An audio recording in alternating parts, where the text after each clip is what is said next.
नमस्कार दोस्तों, स्वागत है आपका डेली करंट अफेयर्स में। दोस्तों, आज की वीडियो है 2 मई 2025 के महत्वपूर्ण करंट अफेयर के बारे में। तो चलिए दोस्तों, आज की वीडियो शुरू करते हैं। आज की वीडियो का क्वेश्चन नंबर 1 है, हाल ही में भारत सरकार द्वारा शुरू की गई 5वीं समुद्री मत्स्य पालन जनगणना को लागू करने के लिए कौन सी संस्था नोडल एजेंसी है? तो नोडल एजेंसी कौन सी संस्था है इसमें से? CMFRI। तो सी ऑप्शन सही जवाब है, central marine fisheries research institute. तो भारत सरकार ने 5वीं समुद्री मत्स्य पालन जनगणना अप्रैल से दिसंबर 2025 तक शुरू की है और इस जनगणना का समन्वय केंद्रीय मत्स्य पालन, पशुपालन एवं डेयरी मंत्रालय के मत्स्य पालन विभाग द्वारा किया जा रहा है। जनगणना के लिए विशेष mobile application Vyas NAV village level aquaculture and marine survey navigation app launch किया गया है। CMFRI central marine fisheries research institute को इसे लागू करने के लिए नोडल एजेंसी बनाया गया है। इस समुद्री जनगणना में देश के तटीय इलाकों के मत्स्य पालन परिवारों की जनसांख्यिकीय व सामाजिक आर्थिक जानकारी एकत्र की जाएगी। CMFRI इसकी स्थापना 1947 में हुई थी और इसका मुख्यालय है कोची, केरल में। क्वेश्चन नंबर 2, भारत सरकार ने देश का पहला स्वदेशी लार्ज लैंग्वेज मॉडल LLM विकसित करने की जिम्मेदारी किस स्टार्टअप को सौंपी है? तो LLM की जो विकसित करने की जिम्मेदारी है, तो इसे सर्वम AI को सौंपा गया है। सी ऑप्शन सर्वम AI।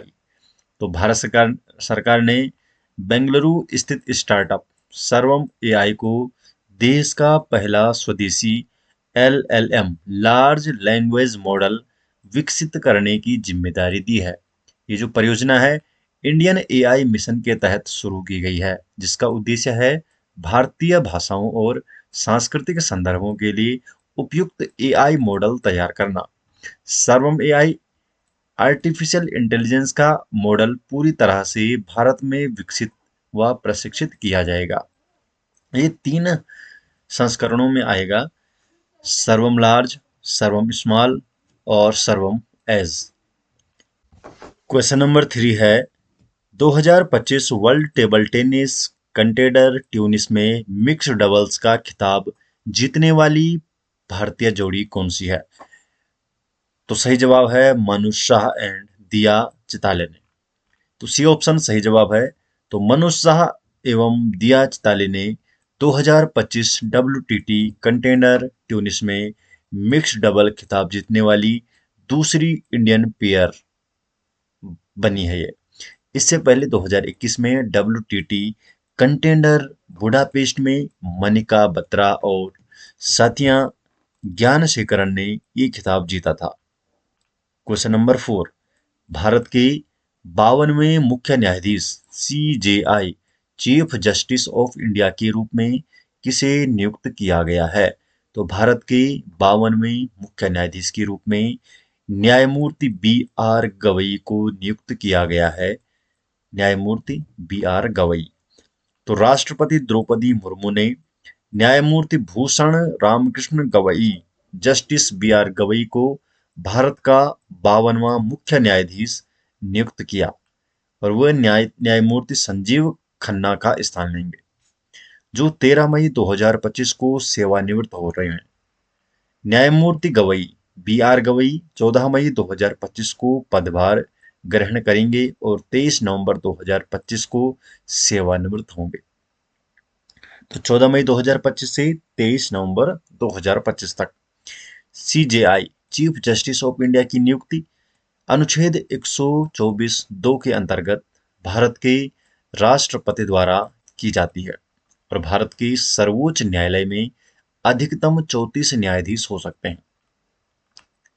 न्यायमूर्ति गवई को 24 मई 2019 को सर्वोच्च न्यायालय का न्यायाधीश नियुक्त किया गया था। क्वेश्चन नंबर 5, एक्सियोम 4 मिशन के माध्यम से अंतरिक्ष में जाने वाले भारतीय वायुसेना की ग्रुप कैप्टन का नाम क्या है?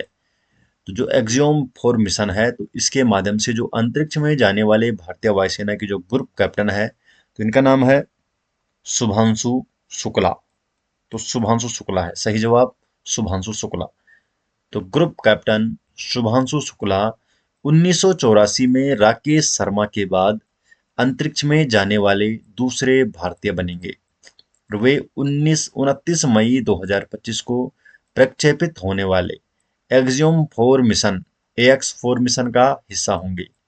इस मिशन को अमेरिका की निजी कंपनी एक्सियोम स्पेस इंक द्वारा स्पेस एक्स के फाल्कन 9 रॉकेट के माध्यम से क्रू ड्रैगन कैप्सूल से लॉन्च किया जाएगा। प्रक्षेपण स्थल है Kennedy space centre, cap Canaveral, Florida, USA में। मिशन की अवधि है 14 दिन की। 14 दिन अंतर्राष्ट्रीय अंतरिक्ष स्टेशन इंटरनेशनल स्पेस स्टेशन पर वैज्ञानिक प्रयोग करेंगे। और भारत ने इस मिशन के लिए एक्सियोम स्पेस को लगभग 60 मिलियन USD का भुगतान किया है। क्वेश्चन नंबर 6, केंद्र सरकार ने 30 अप्रैल 2025 को राष्ट्रीय सुरक्षा सलाहकार बोर्ड नेशनल सिक्योरिटी काउंसिल का पुनर्गठन किया है। नए प्रमुख के रूप में किसे नियुक्त किया गया है? तो नए प्रमुख के रूप में आलोक जोशी को नियुक्त किया गया है। बी ऑप्शन सही जवाब है, आलोक जोशी।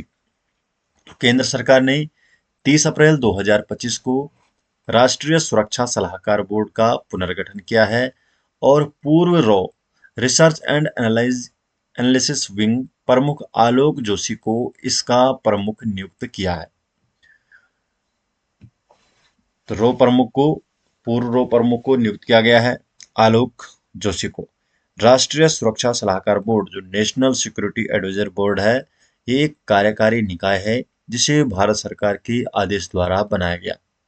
NSAB में राष्ट्रीय सुरक्षा विशेषज्ञ होते हैं जो भारत सरकार का हिस्सा नहीं होते।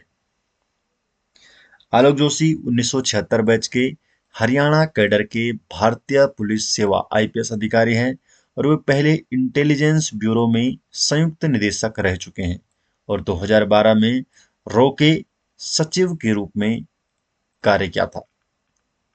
क्वेश्चन नंबर 7, 2025 में भारत को प्रियोरिटी वॉच लिस्ट में किस अमेरिकी रिपोर्ट के तहत रखा गया है जो बौद्धिक संपदा अधिकारों की सुरक्षा और प्रवर्तन का आकलन करती है?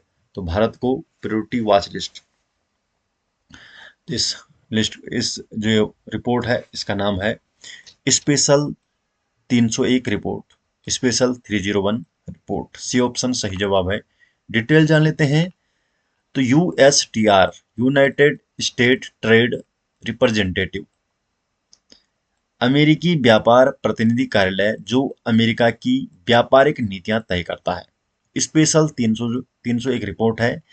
ये अमेरिका द्वारा जारी एक वार्षिक रिपोर्ट है जो दुनिया भर में बौद्धिक संपदा IP इंटेलेक्चुअल प्रॉपर्टी अधिकारों की सुरक्षा और प्रवर्तन की स्थिति का मूल्यांकन करती है।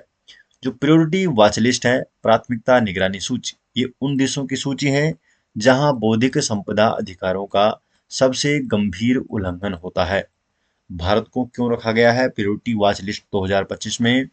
तो भारत में पेटेंट निस्तारीकरण का खतरा और पेटेंट जारी करने में देरी होती है, तो इसलिए इसको रखा गया है। ICT चिकित्सा उपकरणों, सौर उत्पादों पर उच्च कस्टम शुल्क है। IP प्रवर्तन में कमजोरियां, कानून प्रवर्तन एजेंसियों में समन्वय की कमी है। तो ये कुछ मुख्य कारण है जिसके कारण भारत को प्रायोरिटी वॉच लिस्ट 2025 में रखा गया है। तो दोस्तों ये हो गए आज 2 मई 2025 के महत्वपूर्ण करंट अफेयर